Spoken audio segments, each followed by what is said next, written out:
Okay, question 3. Okay, so you can see most of the questions, the idea is the same. That means we look at analyzing it at 0 minus 0 0 plus, and then from there we go ahead and do step by step. Okay, so in this question, the same thing. We are told that the switch is closed for a long time before t equals 0. At time t equals 0, the switch is open.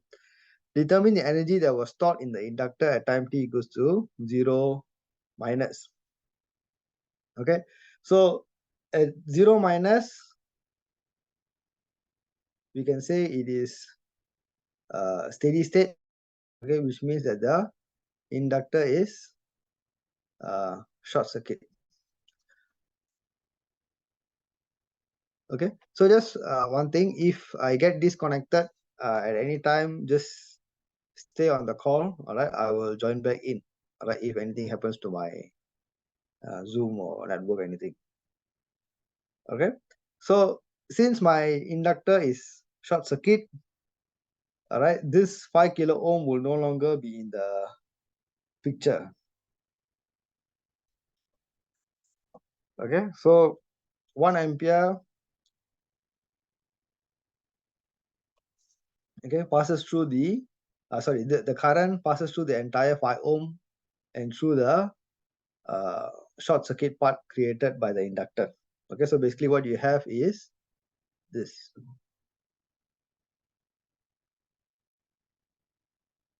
5 ohm, and that's it. Okay, this is the short circuit ready.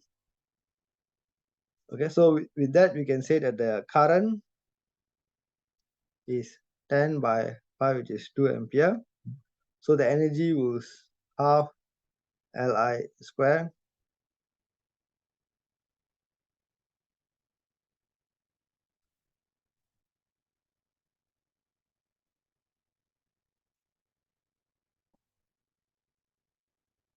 Okay, so in part B,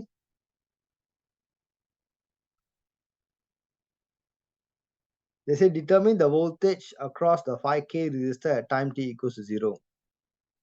Okay, so since we already know that the 5K was short circuited, okay, that means this was already short circuited.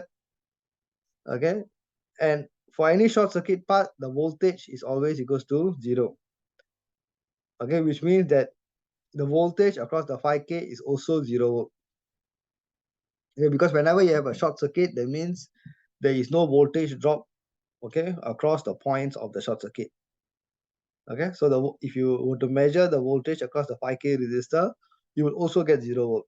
Okay, because there is no current flowing through this, okay, to cause any voltage drop.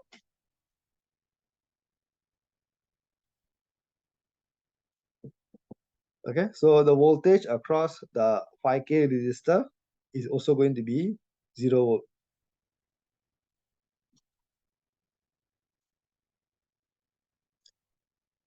Okay, and in the part C, what is the time constant of the circuit, okay, for time t greater than equal to 0? Okay, so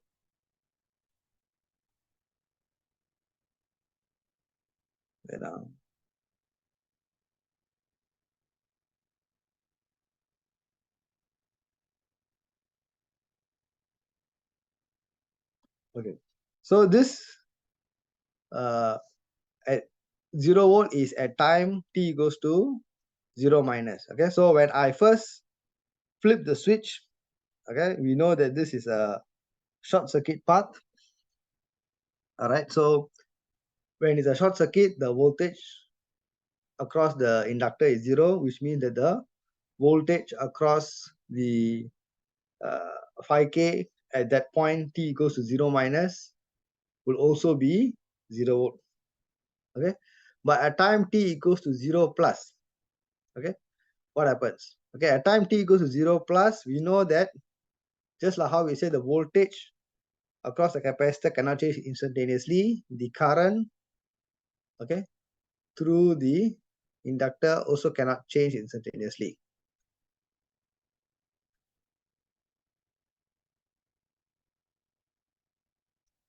All right, which means if I look at this circuit now, we know that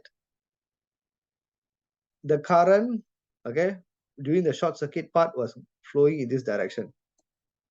Okay, it was flowing in this direction. Now, when I flip the switch, what happened? The current cannot change instantaneously, which means that whatever current that was flowing through the inductor at t equals to 0 minus will now have to continue flowing through the inductor, but now it cannot flow through the left half of the circuit. It has to flow through the right half of the circuit. Correct? That means what is remaining is this.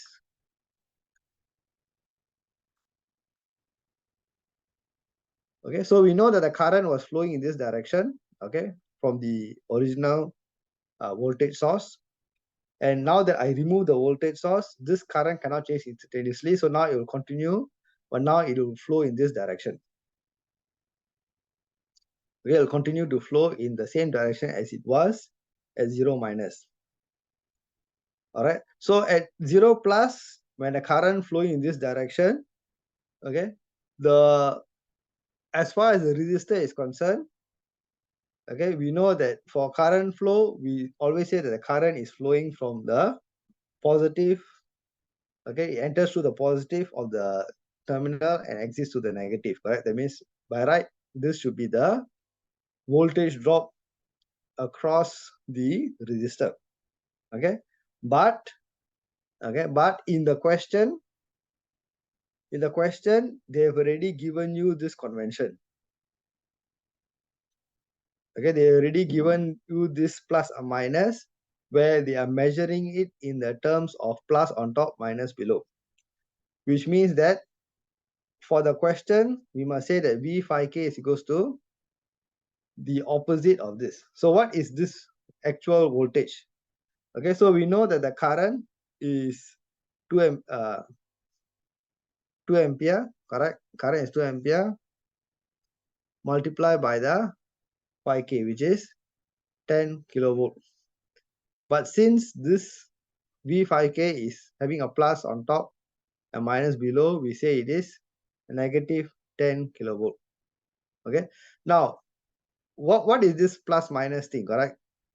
You just imagine this plus minus is how you place your multimeter. Okay, now if I give you this circuit over here, okay, if I give you this circuit over here and I say measure the voltage, okay, across this 5k resistor, if you were to connect, okay, if you were to connect your multimeter, so we know this is the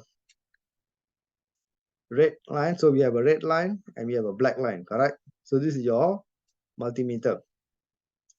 So if I were to connect it this way, okay, and I measure, okay, on my multimeter, I would see it as 10 kilovolt. Okay, now the same thing if I connect my multimeter like this. Okay, what I would see is negative 10 kilovolt.